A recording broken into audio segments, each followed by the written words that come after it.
It's Charlie's World. 안녕하세요, 찰리브라입니다. 두 번째 영상을 이제 시작하려고 하는데 이번 영상은 아마 끝까지 보시면 그래도 조금이라도 가져가는 게 있으실 거예요. 그래서 오전 영상에서는 파월 의장, 연준 파월 의장이 말씀하신 거에 관해서 제가 분석해서 제 개인적인 의견을 말씀드렸고, 이번 영상에서는 트럼프 대통령, 지금 전 세계에서 어떻게 보면 가장 강한 나라, 미국이란 나라의 수장인 트럼프 대통령께서 비트코인에 관해서 언급을 하셨죠. 그래서 그 문장에 관해서 제가 제 개인적인 어떤 그 사견을 덧붙여서 분석을 한번 해볼게요. 그래서 우리가 그 트럼프 대통령께서 언급하신 비트코인, 암호화폐 자산 시장에 관해서 언급하신 내용의 문장을 보면 그래도 우리가 어느 정도는 해석할 수 있다고 저는 생각을 하거든요. 그래서 기쁜 마음으로 사실은 이번 영상은 만들었거든요. 그래서 지리한 장세가 현재 있긴 하지만 트럼프 대통령께서 이 언급한 문장을 이제 전 세계 사람이 볼 수 있게 트윗에 언급을 하면서 사실 비트코인 장세가 오르고 있어요.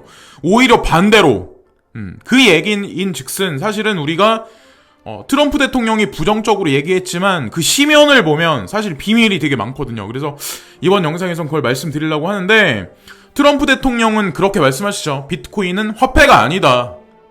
단적으로 우리가 딱 그 내용만 보면. 그런데 파월 의장은 어저께 이 말씀을 하셨죠. 금의 대안이다 라는 얘기를 해요. 가치 저장 수단이다.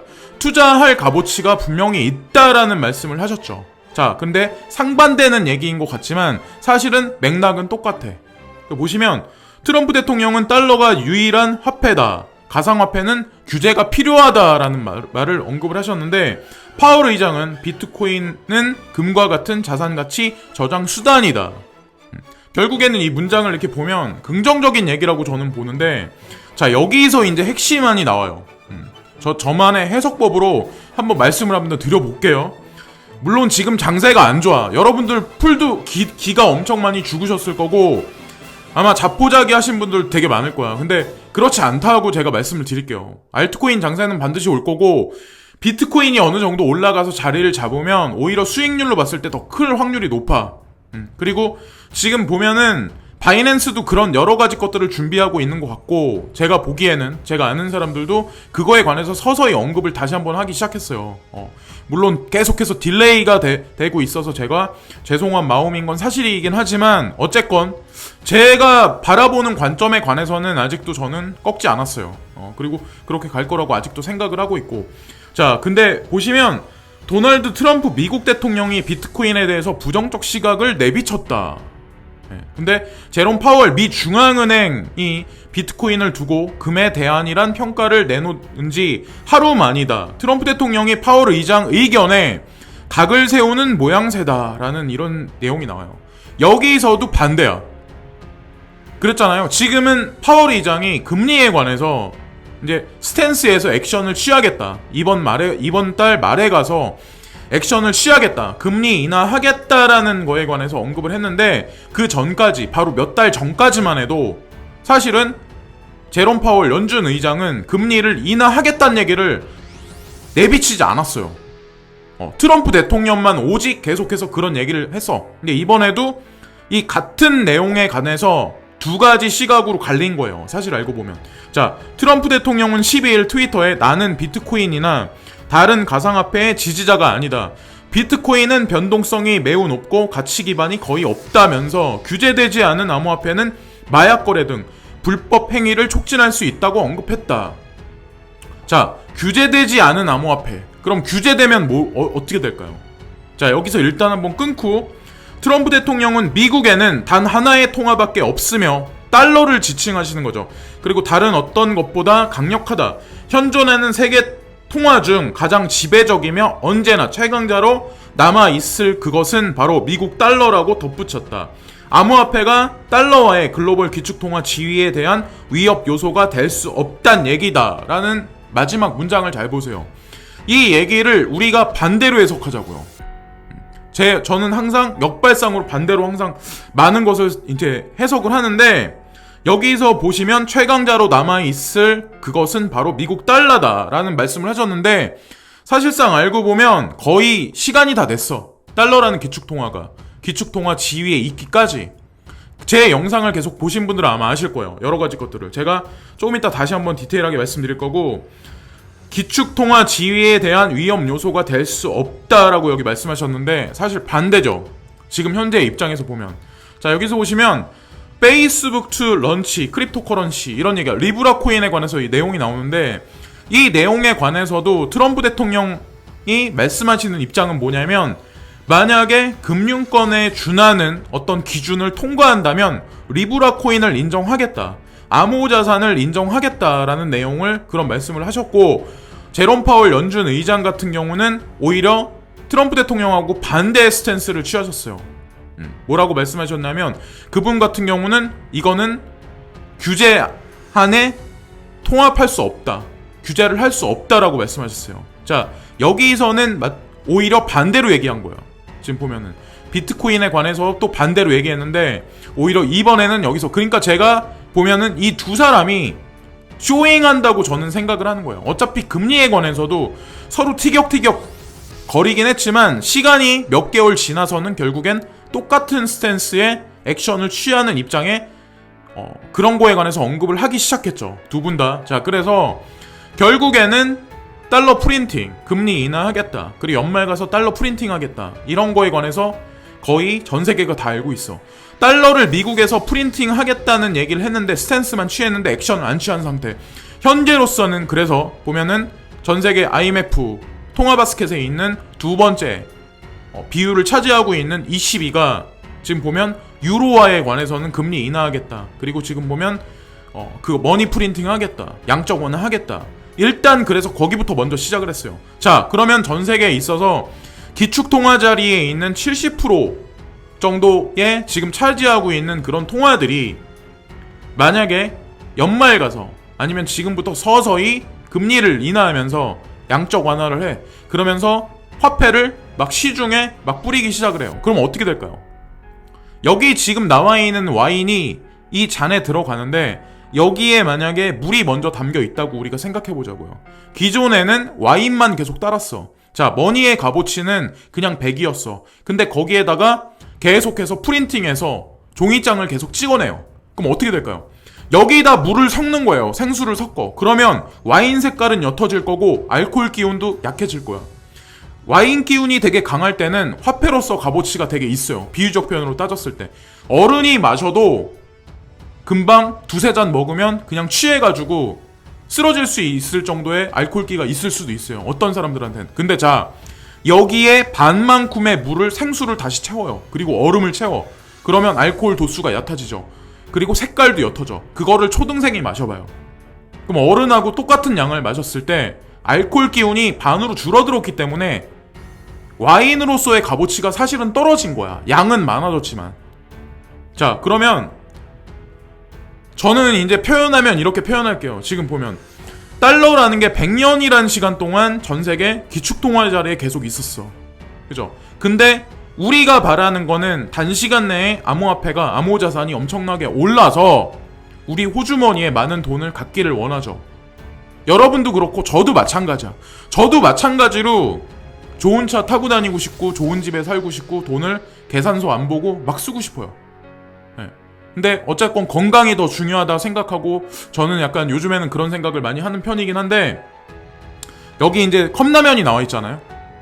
자, 이 컵라면을 제가 비유해서 제가 여러분들한테 말씀드리고 싶은 게 뭐냐면, 이런 컵라면은 되게 단시간에 우리가 끓여서 후루룩 먹을 수 있어. 근데 100년이란 시간 동안 기축통화 자리에 있던 달러라는 게 있어요. 달러가 기축통화의 자리에 있는지 100년이나 있었는데, 거의 여태까지 역대 있었던 기축통화들이 거의 100년이 거의 다 가까이 가면 거의 다 기축통화 자리에서 거의 다 물러났어요. 다 사라지고. 그리고 그 나라들은 거의 지휘권을 하위권으로 쭉쭉 내려갔어. 그래서 바로 미국이란 나라가 기축통화국이 되고 지휘권을 행사하기 전에는 영국이란 나라였어요. 그리고 영국 전에는 포르투갈, 그 전에는 스페인. 이런 식으로 100년 동안 계속해서 나눠 갖고 바톤 릴레이를 이어달리기를 계속 해왔어. 근데 미국 달러라는 게 지금 보면은 거의 100년에 거의 다 가까이 왔어요. 거의 지금 96년인가 돼요. 그럼 앞으로 4년 남았어. 제가 드리고 싶은 말씀은 뭐냐면 미국이 여기서 기축통화가 갑자기 휴지장이 된다, 망한다를 말씀드리는 게 아니야. 이 전 세계를 움직이는, 전 세계를 넘나드는, 전 세계 경제와 정치를 넘나드는 그 체스메이커라고 하는 그림자 금융 세력들이란 그 세력들은 그거를 알고 있다는 거죠. 이미 어느 정도 알고 있다는 거야. 그걸 알기 때문에 원래는 달러에다가 연말 가서 이거를 금리 인하하고 머니 프린팅을 원래 양적 완화를 하면 안 돼요. 왜? 결국엔 그건 뭐냐면 아까 제가 말씀드렸다시피 와인에다가 물을 되게 많이 타는 거야. 그럼 결국에는 화폐 값어치가 쭉쭉 떨어질 수밖에 없어. 그러면 기축통화국 자리를 서서히 거기서 몇 년간에 걸쳐서 내려올 수밖에 없단 말이에요. 금방은 아니지만. 그럼 100년 동안 있었던 기축통화 자리를 단 1년 만에, 단 5년 만에 내려올 거예요. 천천히 그 자리에서 내려온단 말이에요. 달러라는 발권력의 힘을 점점 빼면서 그것을 준비하기 위해서 지금 보면은 그들이 뭔가를 준비하기 시작해요. 자, 여기서 보면 나쁜 놈들 정성시대라는 영화가 있는데 여기서 보면 A라는 조직이 B라는 조직이 가지고 있는 나이트클럽을 그 경영권을 가져가려고 해. 근데 명분이 있어야 되잖아. 얘들도 이제 그런 얘기를 해요. 깡패들도. 어디 가서 나와바리를 접수를 하려고 딱 이러면 명분이 있어야 되는 거야. 명분 없이 싸움을 걸 수가 없어요. 다들 아시잖아요. 티끌 같은 종이장 한 장 같은 아주 미세하게라도 뭔가 명분이 있어야 돼. 그래야 쳐들어가서 뭔가 뺏을 수 있어. 제가 그래서 말씀드린 게 뭐냐면 미중 무역 갈등이 그 명분거리를 만들어내기 위해서 의도적으로 보면은 트럼프라는 어떤 그 대통령의 캐릭터를 이용해서 사실은 이 전쟁을 만들어내기 시작했다고 저는 생각하는 거예요. 개인적으로 보기에. 그때 트럼프 대통령이 미국 대통령 당선 자리에 앉을 때 어느 누구도 이분이 대통령 자리에 앉을 거라고 생각한 사람 단 한 명도 없어요. 아마 아실 거예요. 그러다가 역전했어. 갑자기. 이게 조작에 의해서인 건지 아니면 진짜 러시아 트럼프 선거 조작에 의해서인지 누가 알겠어요. 그건 진짜 아무도 모른다. 근데 중요한 건 트럼프 대통령이 그 자리, 왕자의 자리에 올라갔어. 그리고 나서 지금 여러 가지 것들을 전 세계에 행사하고 있어. 그리고 보면은 파월 의장한테도, 파월 의장은 보면은 경제를 잘 아는 경제학자죠. 근데 파월 의장한테 양적 완화해, 금리 인하해, 반드시 해. 그렇게 안 하면 너 임기 못 채워. 그래서 그 얘기 갖다 계속해서 뒤뚝뒤뚝 거렸는데 지난 1년 반 동안 계속해서 미중 무역 갈등이 심화되다가 얼마 전까지 심화되고 막 그러다가 결국에는 그런 얘기를 하죠. 파월 의장이 무슨 얘기를 언급하냐면 한 달 반 전인가 아마 그랬을 거예요. 미중 무역 갈등이 너무 극심해지면 어쩔 수 없이 우리는 미국 경제가 안 좋아지니까 금리 인하하고 양적 완화를 하겠다라는 거에 관해서 언급을 하기 시작해요. 그래서 지금의 결과가 나온 거예요. 사실은. 자, 그래서 어쨌건 트럼프 행정부에서 그렇게 하기 시작을 했고, 알고 보면 지금 미중 무역 갈등 문제로 인해서 이 두 나라만 문제가 생긴 게 아니야. 그 주변국들도 문제가 되게 심각해요. 지금 현재 상황이. 그러면 20위는 안전할까요? 지금 현재 상황이. 트럼프에서 이래저래 BMW, 뭐 벤츠 이런 자동차 관세에 관해서 제동을 걸어. 독일에 가서. 자, 유로 하면은 거기서 가장 강한 나라가 어디예요? 경제권으로 해서 보면은 원래 금융의 중심은 사실은 영국이었어. 유로에서도. 근데 사실 지금은 이빨 빠진 호랑이야. 서서히 많은 자금들이 다른 나라로 다 많이 한머니들이 많이 빠져나갔어요. 그리고 중심 핵이 되는 그런 다국적 기업, 금융 기업도 유로에 룩셈부르크나 아니면 싱가포르나 홍콩 쪽으로 많이 빠져나갔어요. 그거는 아마 다들 이미 아실 거고, 자, 독일이 유로에서 중심이 되는 나라, 많은 어떤 수출을 해서 돈을 많이 버는 나라가 어디예요? 핵심 자금줄이 독일이란 나라야. 근데 미국이 의도적으로 독일이란 나라에도 태클을 걸었어.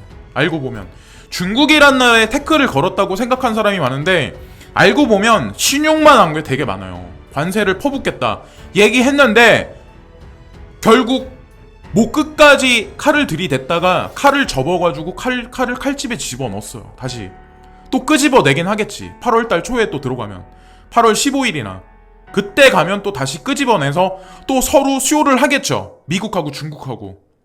이번 달은 지금 보면 한일 갈등 같다. 괜히 쇼잉을 하게 만들고 대리인들을 통해서.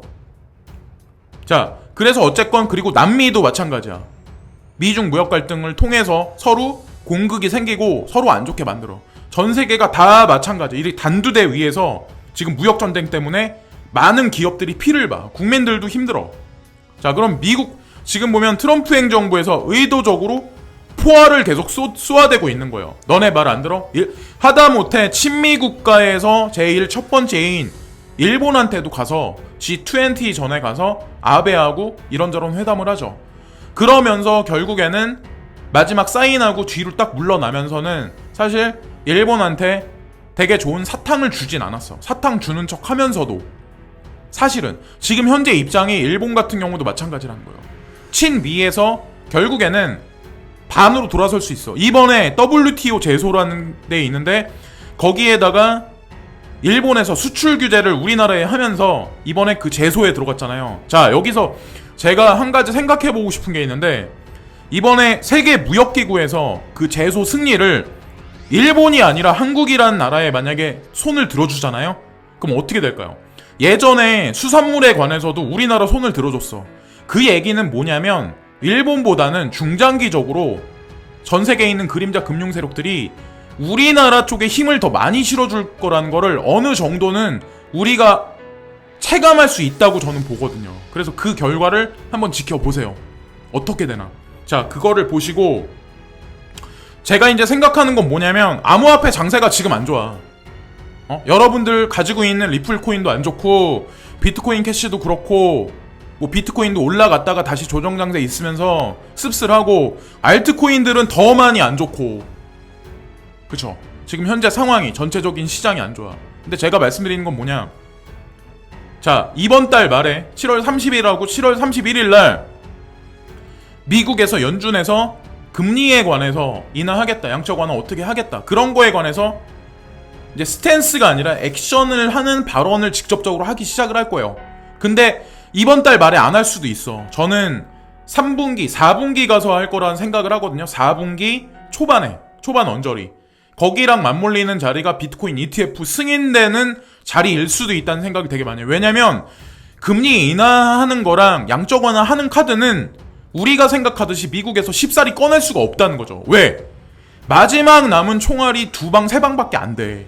근데 그거를 지금 쏴버리면 어떻게 내년 초반까지 트럼프 대통령 선거까지 끌고 가냐는 거죠. 거기까지 끌고 가려면 사람들한테 액션은 취해. 그러니까 그냥 스탠스는 취해. 그렇게 할 거야. 그렇게 할 거야. 그런데 실제로 그렇게는 안 해.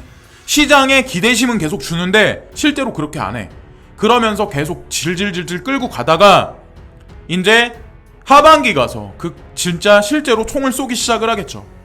그래서 결국에는 미국에서 그런 스탠스를 취하면 전 세계가 이런 식으로 돌아갈 수밖에 없다. ECB 그리고 일본 아니면 다른 나라 뭐 프랑스가 됐든 이탈리아가 됐든 여러 나라들이 이런 식으로 머니 프린팅을 할 수밖에 없다. 직접적으로 하든 우회적으로 하든 그런 식으로 갈 거라 생각을 하는 거고 우리나라 같은 경우는 이게 오늘 나온 뉴스인데 7월 12일 날 내년 최저임금 시급이 2.87% 인상한다. 8,590원이다라는 얘기가 나와요. 거의 만원까지 가려면 1,400원밖에 안 남았어요. 만약에 내가 만약에 조그만 무슨 업체를 운영한다. 그래서 알바하는 친구들한테 이 정도 돈을 준다고 생각하면 저는 진짜 혀를 내둘릴 것 같아. 왜냐면 이게 솔직히 그렇거든요. 받는 사람은 항상 모자란 것 같아. 내가 더 일 더 하는 것 같고 주는 사람은 더 주고 싶어도 사실 그런 게 있어요. 서로 입장 바꿔 생각을 사람들이 잘 안 하는데 만약에 임금 받는 사람이 역지사지로 한번 바꿔보면은 그 심정을 아마 알 거야. 월급 받던 사람이 업주가 돼보면 또 그래요. 업주가 됐던 사람이 월급 받으면 내가 더 일 더 하는 것 같은데 나 단돈 10만원이라도 한 달에 더 받고 싶은데 그게 사람 마음이라는 거죠. 근데 보시면 최저임금위원회에서 12일날 새벽 표결 끝 사용자한 채택 월급 기준 179만 5,310원 역대 세 번째 낮은 인상률 이라고 여기 매스컴엔 이렇게 나와. 더 올릴 수도 있는데 되게 낮게 책정했다. 근데 알고 보면 슬금슬금 벌써 8,590원까지 올라갔어. 시간당. 이거 상당히 부담스러운 거예요. 그럼 이게 무슨 여파를 미치겠냐 결국에는. 시간이 흐르고 1년 2년 흐르면 결국엔 10,000원이나 갈 거예요. 그럼 자 여기서 툭 까놓고 우리가 한번 얘기해보자고요. 지금 자영업 하는 사람들 중에, 자영업 하시는 사장님들 중에 몇 사람이나 수익률이 점점 늘어날 것 같으세요?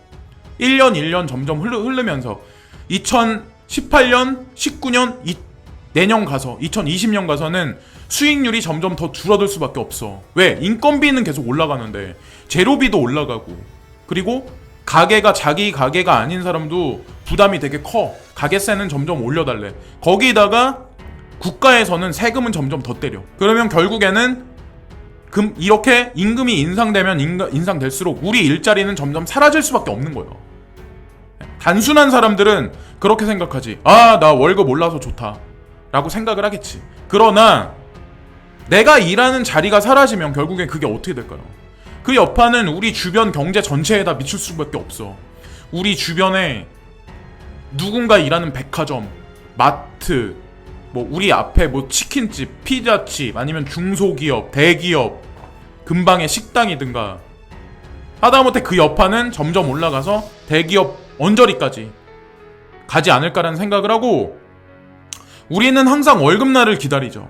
네, 월급 단돈 얼마라도 더 받으려고 이런 식으로 월급을 기다려. 자, 월급을 기다려서 와 월급 들어왔다라는 생각을 되게 많이 해요. 월급 딱 들어오면 오늘 월급 들어왔네, 이 돈 뭐 할까 막 이렇게 하는데, 막상 월급을 딱 받으면 내가 진짜 갖는 돈보다 빠져나가는 돈이 더 많아. 가져가는 돈이 더 많아. 내 돈 지갑에서 들어온 데서, 은행 현금에서 나는 몇만 원 남고 나머지 몇백만 원 이상은 그냥 다 통째로 누군가 다 가져가. 그건 내가 쓴 카드이기도 하고 내가 쓴 대출금의 이자이기도 하긴 하지만 어쨌건 현실은 지금 현재 이렇다는 거죠. 전 세계에 있는 누구나가 다 마찬가지야. 한국에 있는 사람은 한국만 살기 힘들다 말씀하시지만 전 세계는 다 마찬가지예요. 사람 사는 데는 제가 이렇게 저렇게 다녀봤는데 다 거기서 거기에요. 좋은 나라 뭐 선진국 산다고 해서 맨날 뭐 잘 먹고 잘 살고 그러지 않아요. 걔네도 마찬가지. 피곤한 건 되게 피곤해요. 세금도 많이 내고. yes or no라는 어떤 그런 정서도 있어가지고 정도 없어. 오늘 막 일하다가 내일 가서 뭔가 마음에 안 들어. 그러면 트집을 잡던가 뭔가 해서 바로 그냥 해고야. 그냥 어감도 그렇잖아요. 우리는 뭔가 있어. 정서가 그래도 뭔가 있어. 그래서 정이라는 게 있는데 새끼들은 그런 게 없어. 그냥 yes or no야. 1 아니면 2야. 그냥 딱 그거예요. 그래서 제가 말씀드리는 거야. 지금 이 상황에서 암호화폐가 되게 투자해가지고 불안한 장세인 건 맞아요. 근데 제가 말씀드렸잖아요. 아까 초반에 트럼프 대통령이 그렇게 말씀하셨다고 들었잖아요. 그 문장을 역으로 한번 우리가 해석해보자고요. 제가 말씀드렸죠. 달러라는 게 기축통화 자리에서 얼마 안 남았다. 그리고 리브라 코인을 그들이 준비하고 있다. 그리고 암호화폐 지금 보면은 바이낸스도 알트코인을 속속들이 계속 집어넣어. 그리고 폴로니엑스도 보면은 요즘에 알트코인들을 스테이블 코인하고 페어해가지고 여러 개를 또 집어넣었어. 거기다 또 집어넣었어. 여러 개를 또. 지금 장세 당장만 보지 말고 중장기적으로 보잔 말이에요. 중장기적으로. 이런 조정 장세가 있으면 바로 다음에 오는 어떤 불장은 바로 직전 전고점보다 더 훨씬 높게 크게 빨리 갈 확률이 높다는 거죠. 제가 계속 말씀드리잖아요. 암호화폐 시장은 항상 웃긴 게 뭐냐면 사람을 되게 고통스럽게 만들면 그것만 딱 넘기잖아요. 그러면 언제 그랬냐는 듯이 다음 주가 됐든 한 달이 됐든 진짜 듣도 보도 못하게 갑자기 금액이 엄청나게 불어있어. 그게 이 암호화폐 시장의 특성이에요. 그러니까 지금 버텨야 돼. 힘들지만 끝까지 버텨야 된다는 거죠. 반드시 와요. 반드시 그런 날이 반드시 온다고 생각하기 때문에 버텨야 된다는 거예요. 괜히 어리버리한 상태에서 손절치고 괜히 다른 거 해봐야, 제가 봤을 땐 어설픈 자영업이나 뭐 어설프게 어디 집 사거나 그런 거보다 이게 훨씬 나아. 집값은 더 이따 사도 돼요. 암호화폐에서 돈 번 다음에. 제가 보는 관점은 그래요. 지금까지 이런저런 말씀을 드렸어요. 그래서 납득하실 분도 있고, 너만의 찰리 브라운, 너만의 내피셜이다 말씀하실 분들도 분명히 있어. 하지만 저는 이렇게 생각을 한다는 거죠. 그렇기 때문에 지금도 투자를 하고 있고 홀딩하고 확신이 있기 때문에 방송도 하는 거고. 그래서 항상 진심으로 여러분들께 진심으로 감사를 드리고, 댓글창은 조금 시장이 좀 풀리기 시작하면, 악플러들도 조금씩 사라지기 시작하면 서서히 열게요. 그리고 항상 댓글 달아주신 모든 분들께 항상 진심으로 고개 숙여서 진심으로 감사를 드려요. 제가 감사하다는 말씀을 많이 못 드렸었는데 진심으로 감사하게 다시 한번 감사를 드리고요. 구독과 좋아요 부탁드리고 즐거운 주말들 되시고요. 네, 항상 진심으로 감사합니다. 구독과 좋아요 부탁드리고, 시간 되시는 분들은 광고 시청 한 편씩 부탁드립니다. 항상 진심으로 감사합니다.